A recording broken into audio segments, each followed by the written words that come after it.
May we honor and pray peace.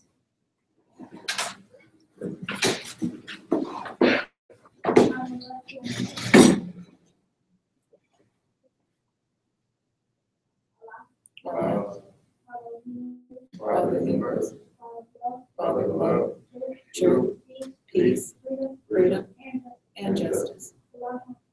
Allow my prayer, my guide, and my salvation. By night and by day. Through his holy prophet. Amen. You all may be seated for during the reading of the Divine Constitution and Bylaws. Salvation, Allah, and Unity. The Moorish Science Temple of America. The Divine Constitution and Bylaws. Act 1. The Grand Sheikh and the Chairman of the Moorish Science Temple of America is empowered to make law and enforce laws with the assistance of the Prophet and the Grand Body of the Moorish Science Temple of America. The Assistant Grand Sheikh is to assist the Grand Sheikh in all affairs if he lives according to love, truth, peace, freedom, and justice, and is known before the members of the Moorish Science Temple of America. Act 2.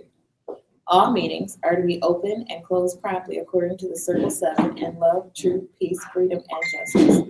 Friday is our holy day of rest because on a Friday, the first man was formed in flesh, and on a Friday, the first man departed out of flesh and ascended unto his Father God alone. For that cause, Friday is the holy day for all Muslims all over the world. Act 3. Love, truth, peace, freedom, and justice must be proclaimed and practiced by all members of the Moorish Science Temple of America. No member is to put in danger or accuse falsely his brother or sister on any occasion at all that may harm his brother or sister, because Allah is love. Act 4. All members must preserve these holy and divine laws, and all members must obey the laws of the government, because by being a Moorish American, you are a part and a partial of the government and must live the life accordingly. Act 5. This organization of the Moorish Science Temple of America is not to cause any confusion or to overthrow the laws and constitution of the said government, but to obey hereby. Act 6. With us, all members must proclaim their nationality, and we are teaching our people their nationality and their divine creed, that they may know that they are a part and a partial of this said government. Know that they are not Negroes, colored folks, black people, or Ethiopians, because these names were given to slaves by slaveholders in 1779 and lasted until 1865, during the time of slavery. But this is a new era of time now, and all men must proclaim their free national name to be recognized by the government in which they live and the nations of the earth. This is the reason why Allah, the great God of the universe, ordained Noble Jurali, the prophet, to redeem his people from their sinful ways. Moorish Americans are the descendants of the ancient Moabites whom inhabited the northwestern and southwestern shores of Africa. Act 7. All members must promptly attend their meetings and become a part and a partial of all uplifting acts of the Moorish Science Temple of America. Members must pay their dues and keep in line with all necessities of the Moorish Science Temple of America. Then you are entitled to the name of faithful. Husband, you must support your wife and children. Wife, you must obey your husband and take care of your children and look after the duties of your household. Sons and daughters must obey father and mother and be industrious and become a part of the uplifting of fallen humanity. All Moorish Americans must keep their hearts and minds pure with love and their bodies clean with water. This divine covenant is from our holy prophet, Noble Jurali, through the guidance of his father, God Allah. Noble Jurali, founder, Moorish American prayer. Allah, the Father of the universe, the Father of love, truth, peace, freedom, and justice. Allah is my protector, my guide, and my salvation, by night and by day, through his holy prophet, Jurali. Amen. Moorish Science Temple of America, Home Office of Noble Jurali, Chicago, Illinois, U.S.A. Islam? Well, as usual, I have these thoughts that come to my mind, and as usual, I want a very interactive group today. And I prayed for it, so I know it's going to happen. Islam? See what I did there? And I prayed for it as if it already happened.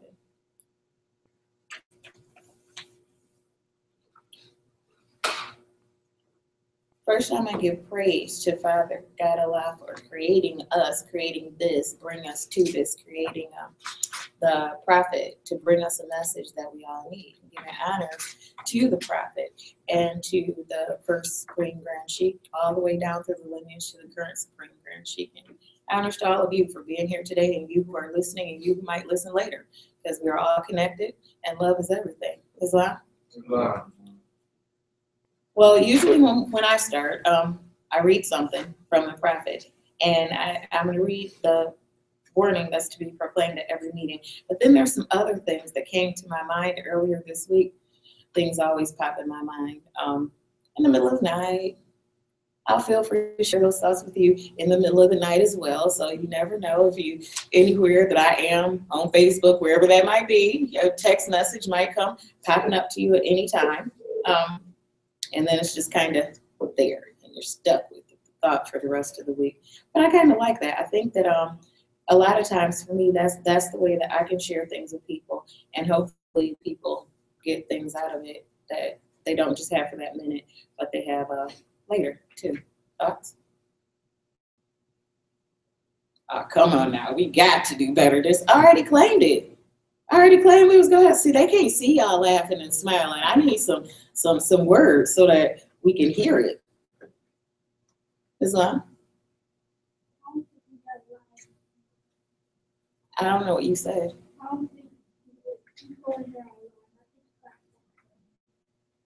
You don't think they're alive yet? You gotta access your inner ish. I gotta access my inner ish. I forgot my shell toes. I got on Uggs. We miss you, Ish. Yeah, we miss you.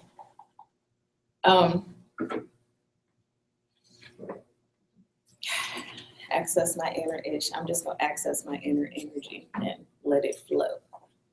And flow to each and every one of you. And my inner energy is coming from Allah.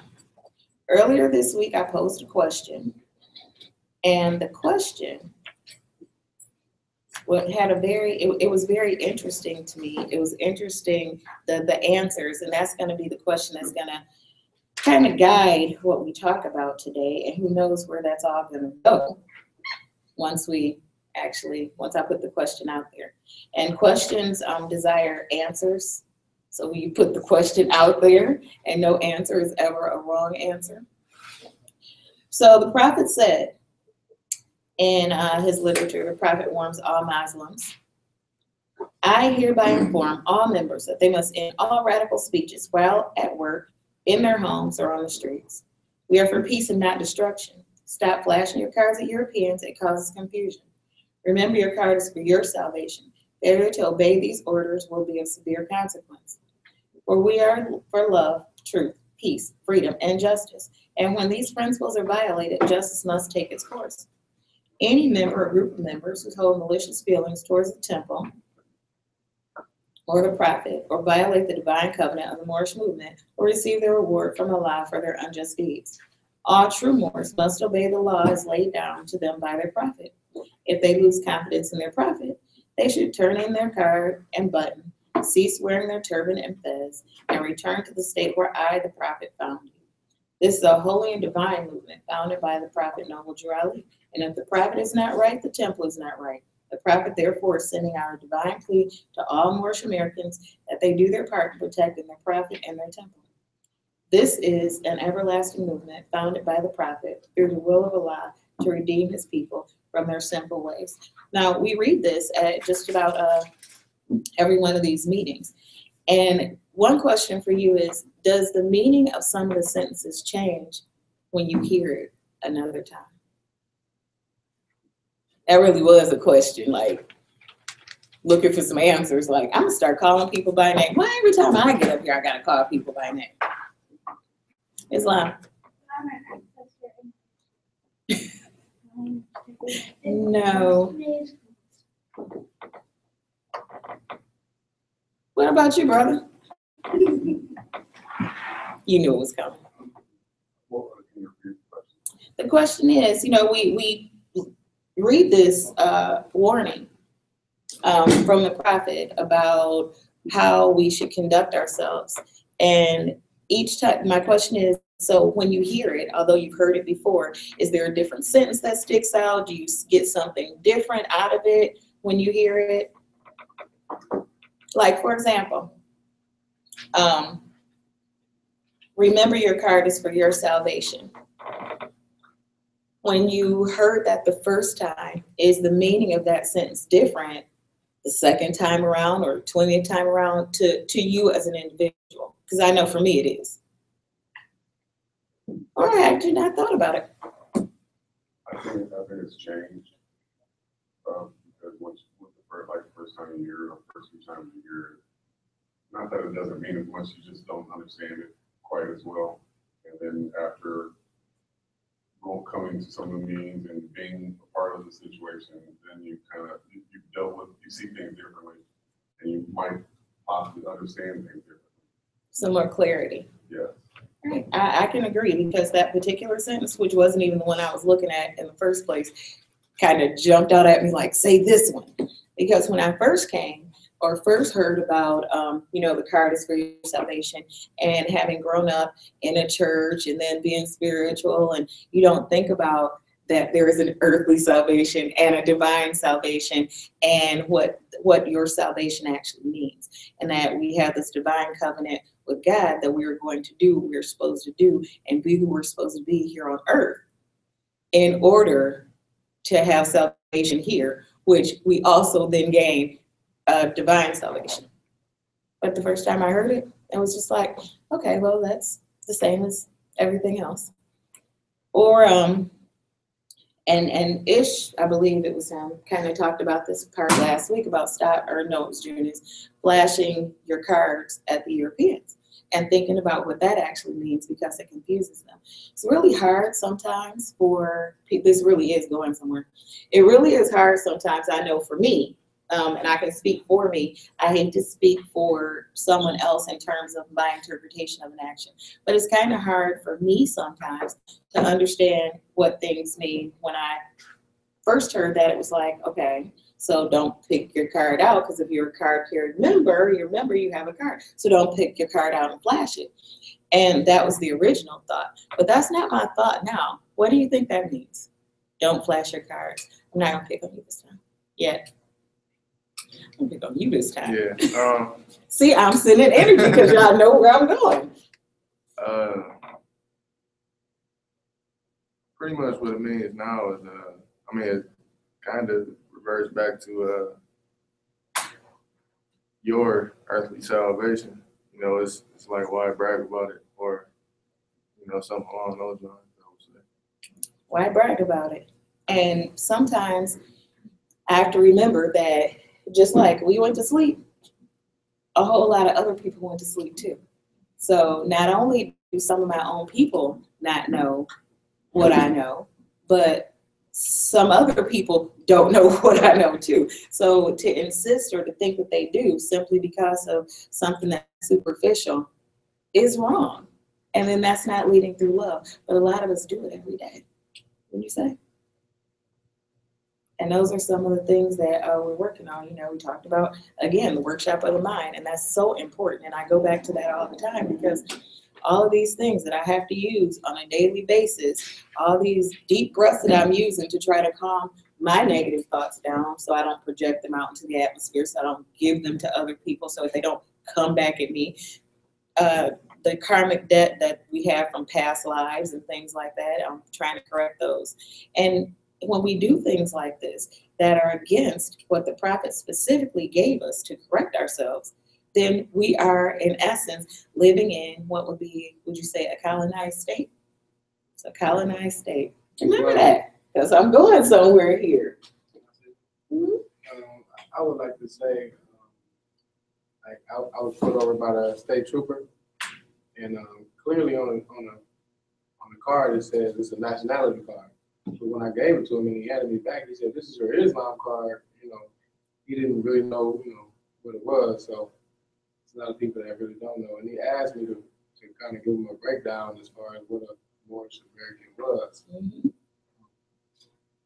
So, and that just goes to stand for, yes, there are a whole lot of people who don't know, and we think they know, and no, they don't at all. So, which leads me to, does anybody have the questionnaire? Because who are we? Yes, we are. We are. Moorish Americans. And what does that mean? Is where, you know, the questionnaire, I won't say one-on-ones, I'll say the questionnaire, gives us some clarity. And it's interesting that we think by studying things in a straight line. Well, the straight line that has an end, a beginning and an end, except when it's a circle, then it has no beginning and it has no end. And all these things come back full circle. So all of this, everything that we learn and everything that we study is full circle. Is that? Okay. Let's see.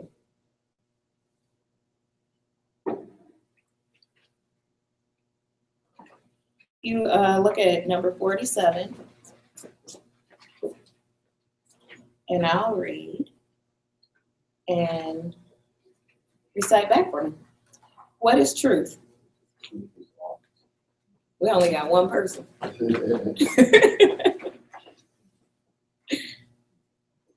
So let's try this again. What is truth? Truth is ought. What is ought? Ought is allowed. Can truth change? Truth cannot change or pass away. What other name do we give to truth? Holy breath. What have you to say about holy breath? All we can say is it is great, it is good, it was, it is, and evermore to be. At what place on earth was the physical part of man formed? In the Garden of Eden, Where's the Garden of Eden? in the land of Canaan, in the city of Mecca. What is the modern name for the Garden of Eden? Mecca. What is the name of the first physical man? His name cannot be only the executive rulers of the AC of the MSTA. What are the words of AC of the MSTA? Adam James. Who were Adam and Eve? They are the mothers and fathers of fallen humanity. Of human family. Of humanity, or the human family, Asiatics and Muslims. Where did they go? They went to Asia. What is the modern name given to their children? Asiatics. Who is guarding the holy city of Mecca today to keep the unbelievers away? Angels. What is the modern name for these angels? Asiatics. What is the shade of their skin? Olive. Are the Moorish Americans any relation to those angels? Yes. We all have the same father. Islam. So who are we? Angels. See that circle right there? And it all comes back together. So anyway, I was saying that earlier I asked a question in our WhatsApp group. And my question was, how do you enforce or reinforce something? Anything. And I threw it out there. I know what I was thinking at the time, but that wasn't necessarily what anybody else was thinking. So how do you enforce or reinforce anything? Ideas? Come on, we do this stuff every day. How do you enforce or reinforce something? Anything. Doesn't matter what it is. And you can feel free to give an example of what. Repetition. Repetition. Extra wood. I like that. Proof. Studies. Religion. Religion. Doing it over and over again. Ha ha, I see what you did there. Any other ideas? Love. Love.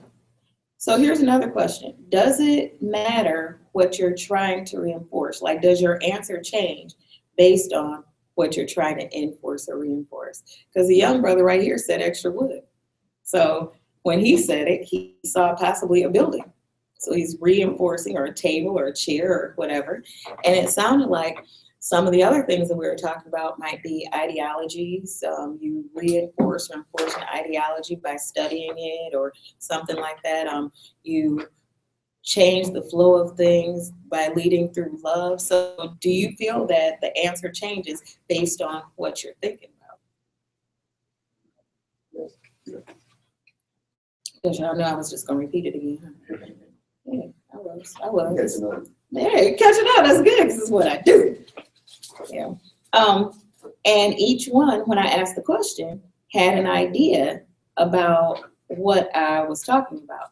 And whether that idea was actually what I meant by the question or not really didn't have any bearing on the answer to the question.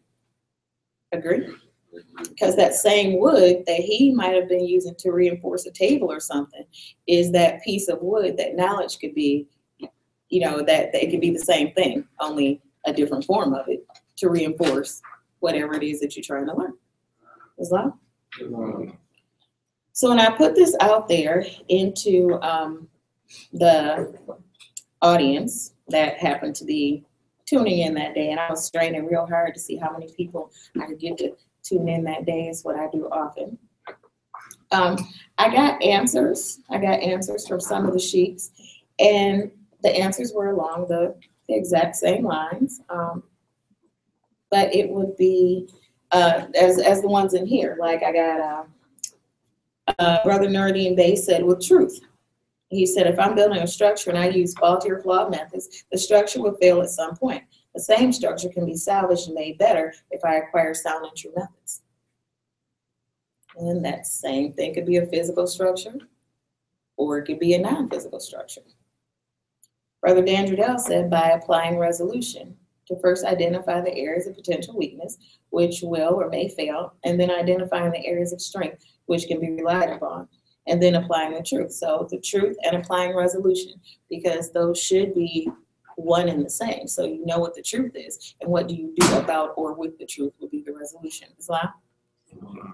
So then if I'm focusing on something that someone has done to me, and that's all I'm focusing on, what am I doing?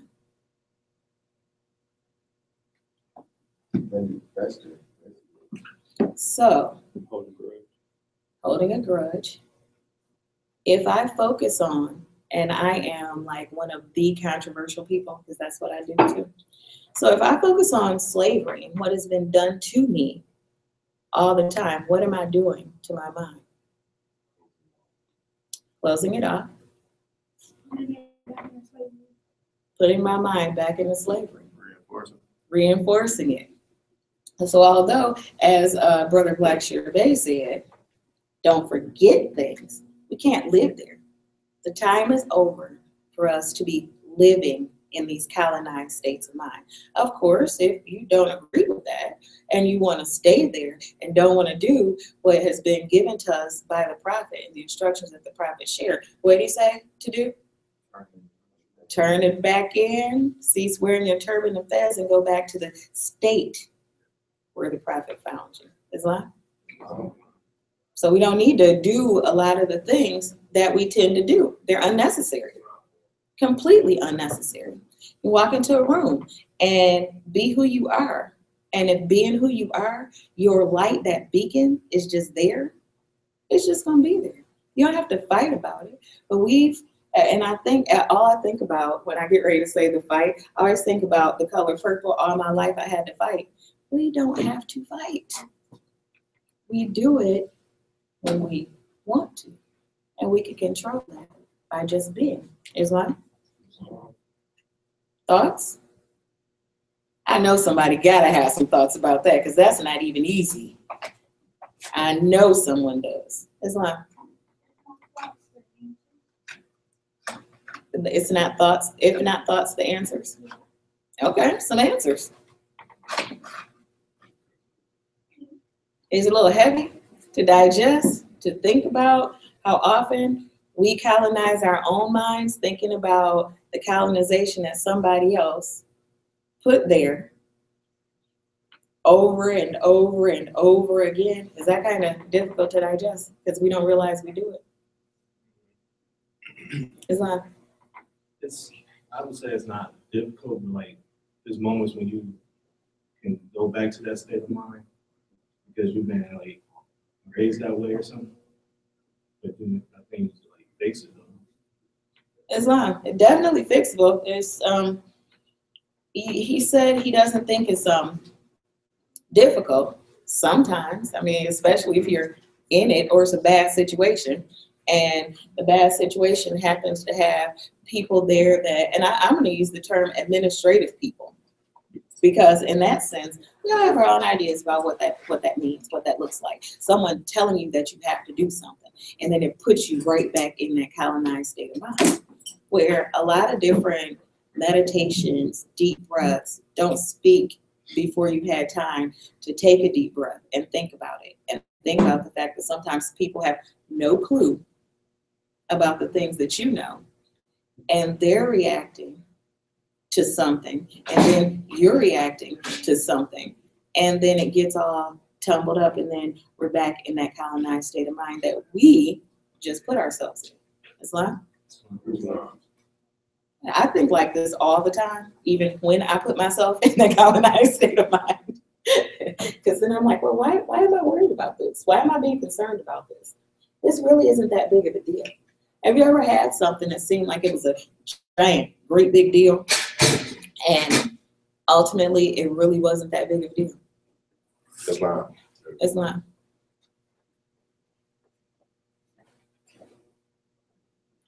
Taking back my nationality.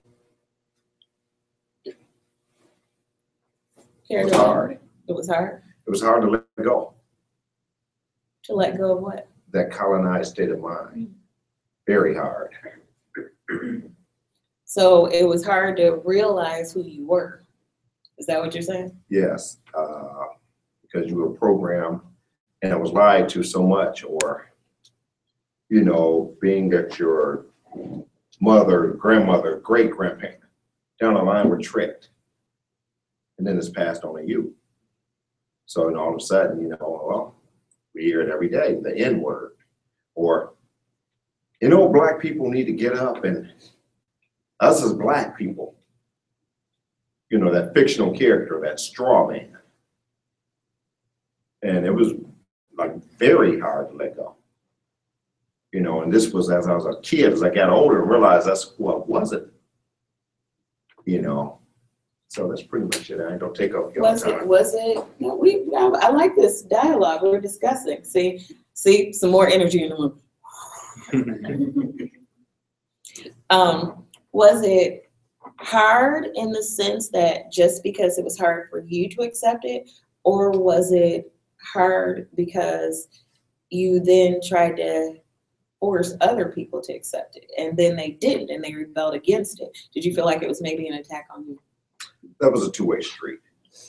It was definitely a two-way street for me, because after I realized who I was, then I felt, hey, if I can realize this, the whole planet can. So yeah, the Superman suit was on me, you know. So now you get into a situation where you're now hindering people. You think you're helping, but you're bullying them. You know, so I had to learn to soften it, and I wanted to plant the seed, till the land, plant the seed and water it, and watch it grow. And that wasn't necessary. Then I realized down the line that those who understood or understand will eventually come along. You know, but the biggest thing is you put yourself in the idea and the mind state of, I gotta help as many people as I can. You know, you ever had that where you're around the house, you're cooking, and you have a toddler or something, or a child, and they just want to help. You know, and then, or let me get this garbage bag, and then they drop something. You go, oh, go, just get away from here. You know, well, that's how you end up being in the eyes of, you know, some people. You know, but like I said, adopting that I was a Moorish American, that was extremely, you know, hard.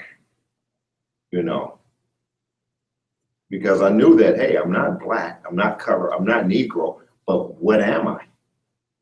That question mark was there. Well, I'm not Indian either. So I went researching as a child. By the time I hit my mid-teens, okay, I'm kind of there, but I was still holding on to Negro, you know, because I would listen to, you know, the speeches from Martin Luther King or the Negro. Then I looked and seen, well, the word Negro is a Spanish word. So I'm like, okay, wait a minute. So as time went on, And I started looking, Father, okay, let me find out what I am. But when I got in here, I'd heard that word more. And I knew it was us, but I kept relating it to black because of the programming.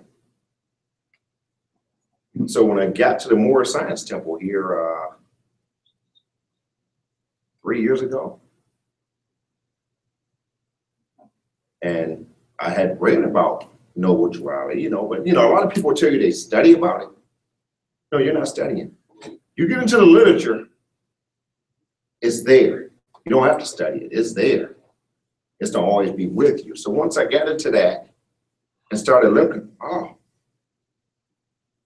I am a Moor. They didn't come on slave ships. We were already here. And when I started researching here, then I was able to go south of here. And then I realized, oh, it's all one. I got maps showing Cuba part of Africa. And then in our 101s and in our Quran, it talked about when they came over here. This was all part of what? Northwest, Southwest, what? Exactly. So I am in a place that my forefathers reigned and ruled. Whether it was a small river or a lake they crossed to the Ethiopic Ocean, now which is the Atlantic, we were already here. Islam, so are you saying that because you found your footing, your roots, you could then take that roots that was your genealogy, so the science part of you, and root it geographically to where you were already at, and that helps seal some pieces for you? Yes, it's definitely. That's some good stuff. Y'all gonna leave here today with some stuff to think about. It's gonna be all kinds of stuff to think about. Now, the biggest thing is, I didn't want to spoon feed nobody. I wanted to drop the pot on you, but a lot of people can't. How many of you guys have ever bought fish from the store? How many of you guys, as soon as you got home, you just dropped them in the water? Sometimes they go in the shop. I had to learn to put the bag, lay the bag in the water for a while, put them in there and just let it sit about 15, 20 minutes. It's easier for a shocked mind sometimes to remain colonized because the truth has a great impact, and a lot of the truth can hurt people. Islam? So on the lines of what you were saying, because you were talking about your grounding and your roots, something else from the Prophet's literature to the members of the Moore Science Temple of America, Islam, this is the instruction from your Prophet, Noble Jurali. Be faithful unto your forefathers' divine and national creed, that you will be blessed for your good deeds, that you sow in the flesh. Allah is the one that judges the world, and his judgment is now. But the weak can comprehend it not. The end of time is drawing near. So says Allah to his divine prophet, I, Noble Jurali. And that's why many hearts have been turned to stone, and many eyes to see, but cannot see, ears to hear, but cannot hear, lest they would be confounded in their sins. These are the trying hours now, dear Moors, and every evil spirit is moving, and they are trying every weak mind to overthrow and drag out the true foundation that has been laid, and to cause confusion in the minds of the ones that do believe. But if you have a true love of Allah and the spirit of your forefathers, you fear not what you hear or see, but will sacrifice the utmost of your very life to protect your movement and your prophet. Watch your enemies, dear Moors. Your enemies are the ones that speak against your prophet and ridicule him to the very lowest, and the ones that speak against your divine and national principles at your temples. Act accordingly, and Allah will bless you for your good work. Peace. Your divine prophet, Noble Jurali.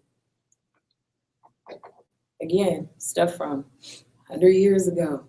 What's happening right now?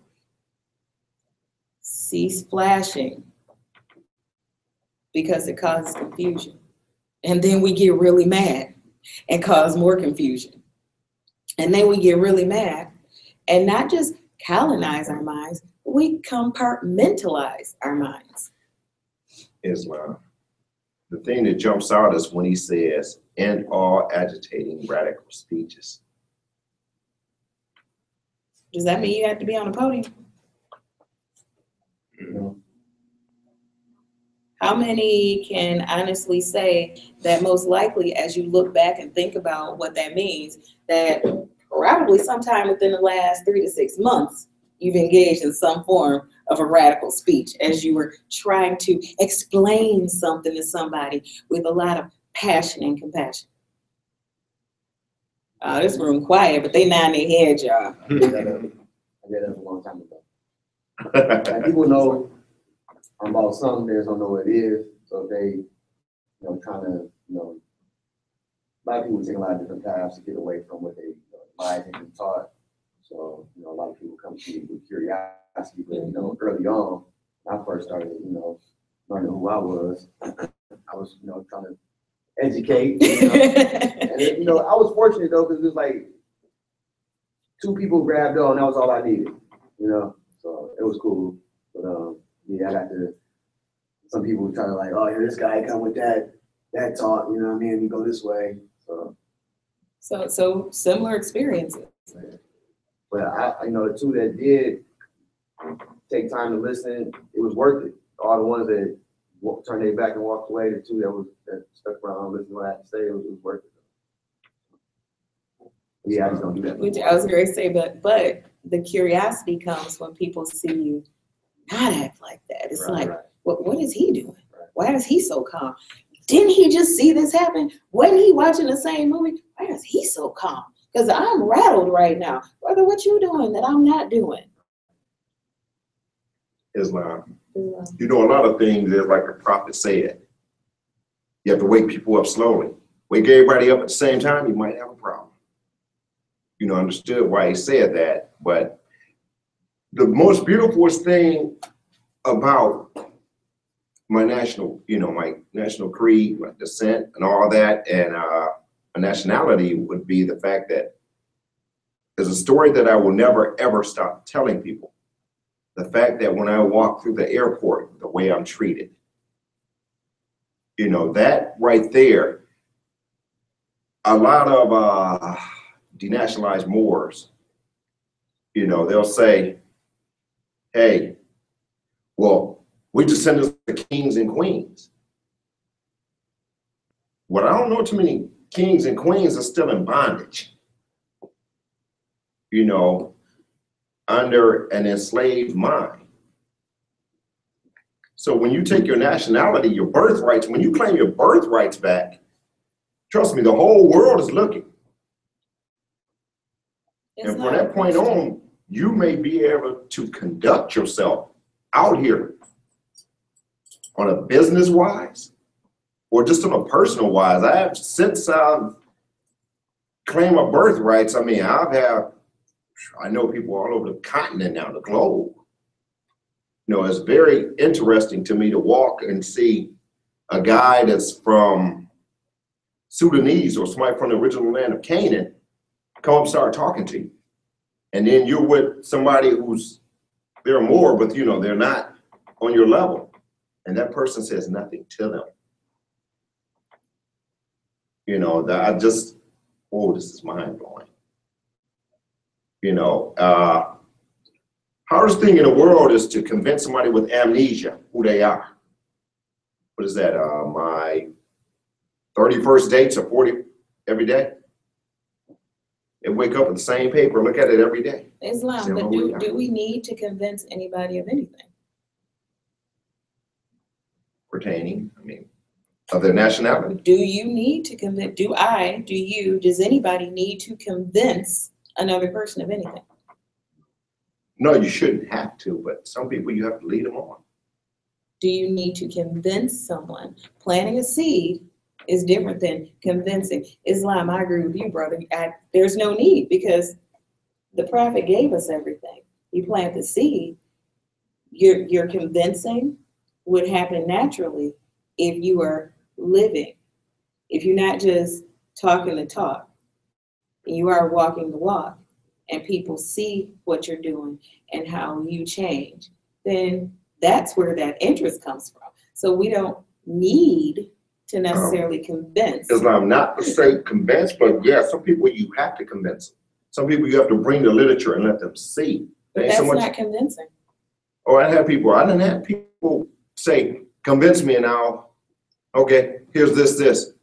Whoa, you know, you see them a week later, I couldn't find you. Which I understand, but when I say, do you didn't do it then?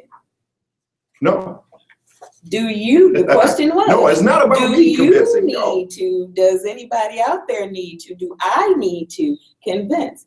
If somebody said, convince me, and you handed them this, did you convince them? No, because they saw what? The truth. And they read it all on their own. So that compassion is one of the things that makes us feel like we need to convince. But we don't need to convince. Another thing that where I was headed kind of before is, we feel like I have to do this. I need to do this. I'm frustrated because I'm running late. I'm all these different things. And I remember I've heard people say, well, you know what, don't rush and don't be upset if you're running a little late sometimes because you might have avoided an accident. And then sometimes you'll hear there was an accident, or in today's age, somebody got shot, or something even crazier, and you missed it by just that much. So in addition to leading by love, we have to adopt an attitude of gratitude. Who's heard that before? Sometimes you have to be thankful for the things that you don't realize you need to be thankful for because Allah already knows. Sometimes you have to be thankful for those hardships, that toiling that you've done, because there's a reason that you toiled. Didn't feel like it at the time, and sometimes that reason isn't even for you. It's for somebody else. And that's that karmic debt that might be out there and your karma going forward. Okay, you took this lesson, and I don't understand why I had to go through this. I don't understand why somebody had to look up something of mine and put it out there. Because somebody else was going to need to know what the process was for dealing with a certain something.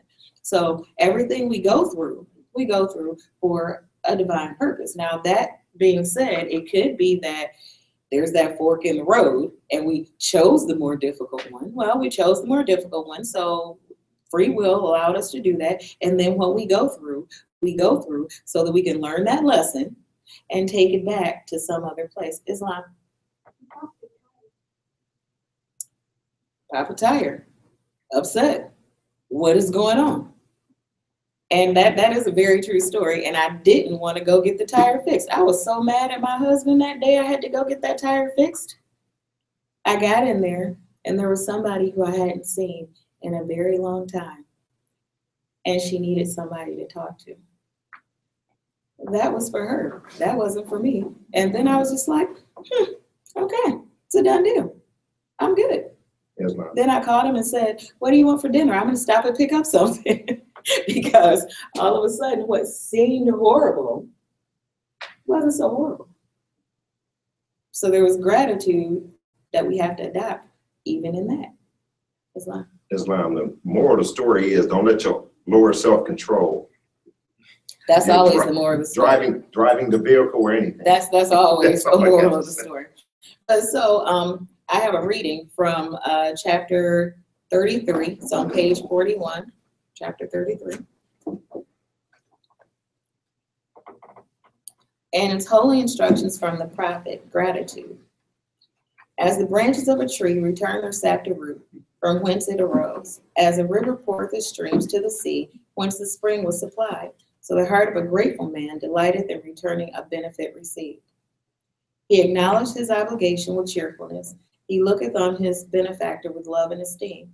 And if it to return it be not in his power, he nourished the memory of it in his breast and with kindness. He forgetteth it not all the days of his life. The heart of a grateful man is like the clouds of heaven, which drops upon the earth fruits, herbage, and flowers.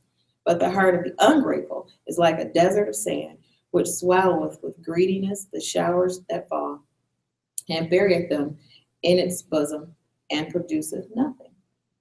Envy not thy benefactor, neither strive to conceal the benefits he hath conferred. For though to oblige is better than to be obliged, though the act of generosity commandeth admiration, yet the humility toucheth the heart, and is amiable on the sight both of Allah and me. But receive not a favor from the hand of the proud, to the selfish and avaricious have no obligation. The vanity of pride shall expose thee to shame. The greediness of avarice shall never be satisfied.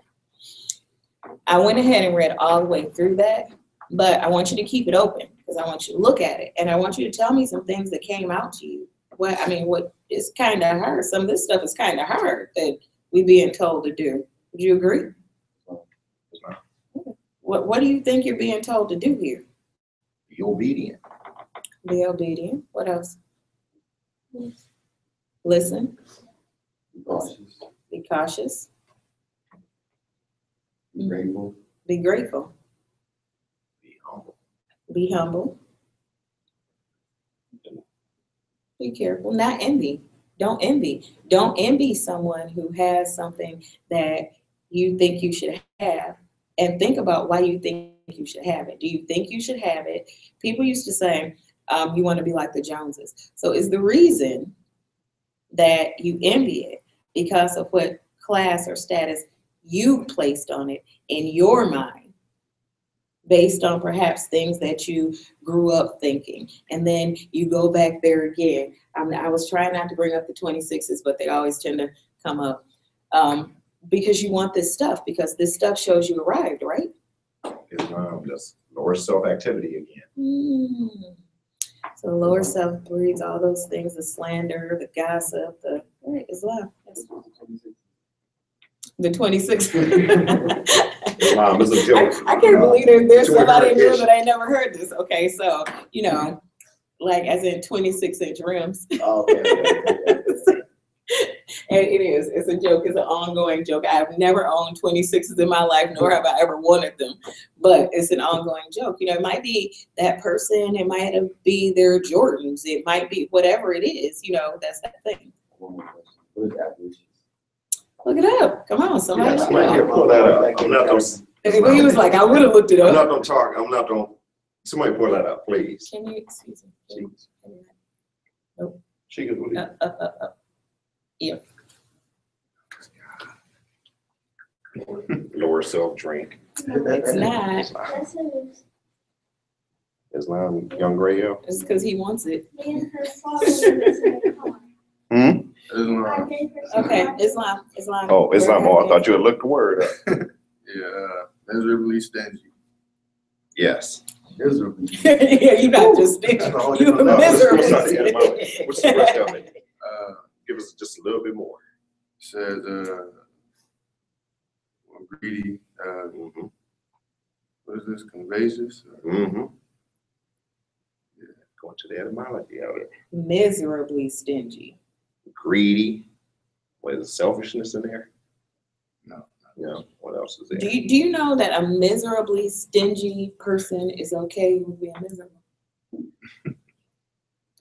That sounds ridiculous, doesn't it? They say But misery they loves just company. that stingy. I want to keep this so much that even though what I have to do to keep it is making me miserable, I'm just going to be miserable to keep it. Let's pull back. Let's go with. Let's look up 1920. See what the dictionary says 1920 about that word. 1920. Let's go to 1920. He owns dictionaries that go that far back. So. I got one to go back to 18 something. I got one to go back to 7. Yeah, well, I yeah. got one to go back that far. But Like 1890 or It's something. like we got all kinds of libraries going on here. Islam, every so many years it changes or whatever. Some words you can. I have an unabridged one from 1940. That's probably about 4 old phone books thick, and you'd be surprised. It the talks meaning about of it. the Ishmaelites. It talks about Moors. It talks about blackamoors. It's Islam. Next Sunday, I'm gonna bring that here. Let everybody get around through that. I'm sorry, Sheikess. Please forgive my rudeness. it's I love not. You talking were to you. sharing knowledge. They say that if you want to hide something from a people, put it in a book. because notoriously, most people won't read it. So it's good to share knowledge that there are things available out there for people to read. Yes. It's not what we get. Because firewood paper, right? You make your own, write it down, and you hide your knowledge. This is what people have done. What the brother said is, people will make their own book, they'll write it down and hide their knowledge in it. And that's exactly what happens a lot of times.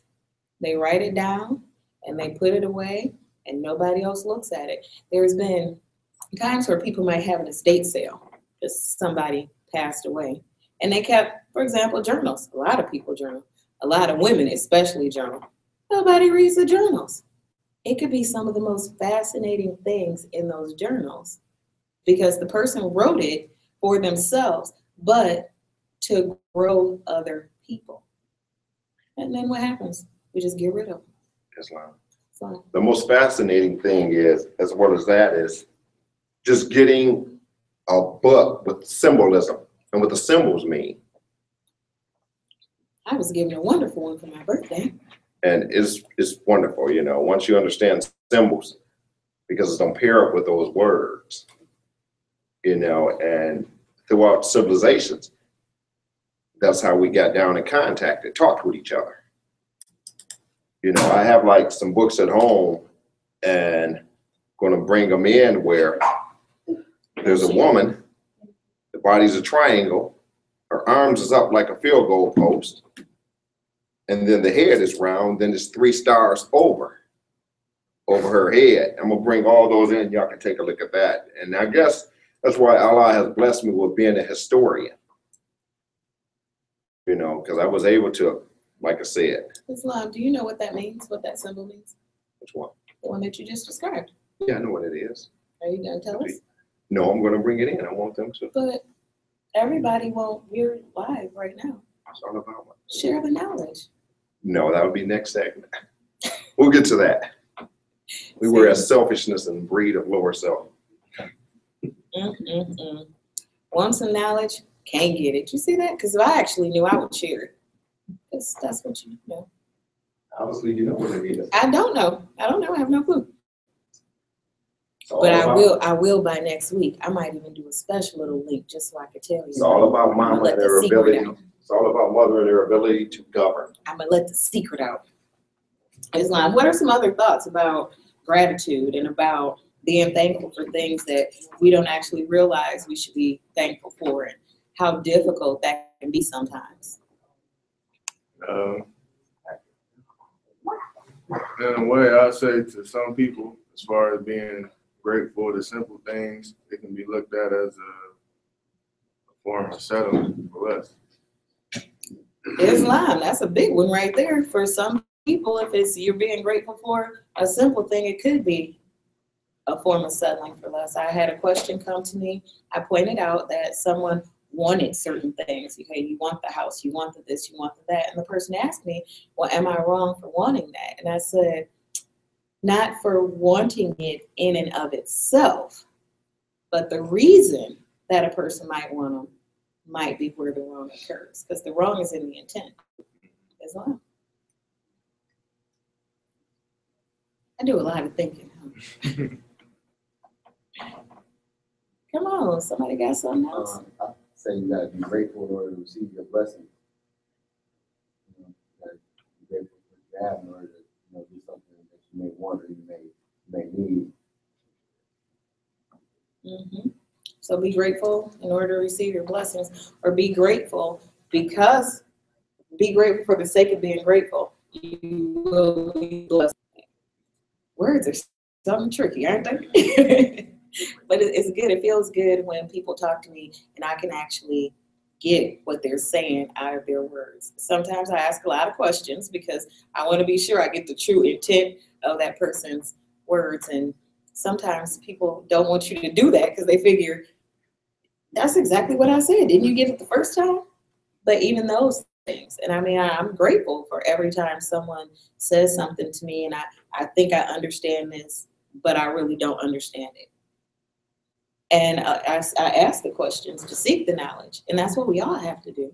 And knowledge it's not personal in the sense that you knowing something more than me doesn't hurt me. And for some people, that's a hard thing too, especially if it's in a person's chosen field or what they do every day. Somebody knowing an easier way, a better way, instead of being grateful that that person could show us something. Oftentimes we get mad. What do they think there? They don't know more than I do. When sometimes they might not know more, but they know something different. And it's all about how we look at things. Because then that puts that ability to have that attitude of gratitude there. Islam?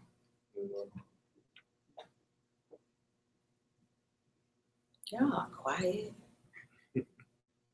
And then y'all gonna go home and y'all gonna be tired because all this gonna be on your mind. Somebody gonna click the link and go back and look and listen again and be like, what was that question? It's okay. When you ask it, when it comes, go ahead and text me. I cleared my schedule so I could be busy all day. And I'm thankful for the questions because they make me think. Just when you think you got it, something shows you that you don't. You know, or there's a different way to look at it. And men and women definitely look at things in different ways.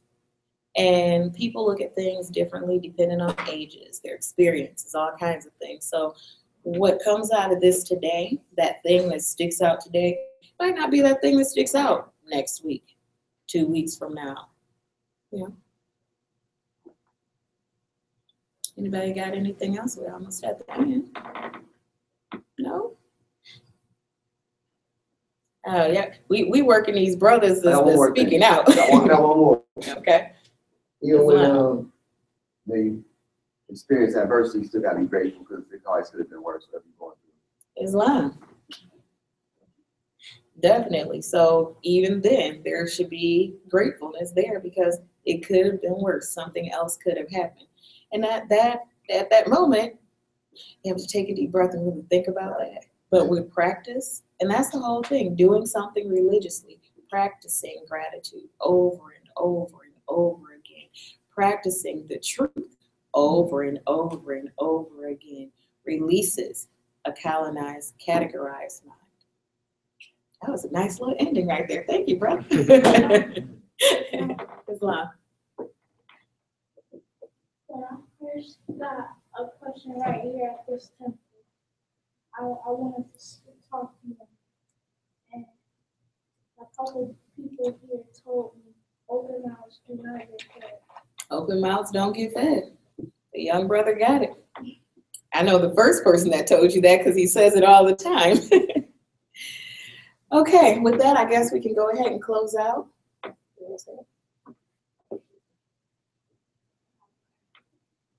Timekeeper.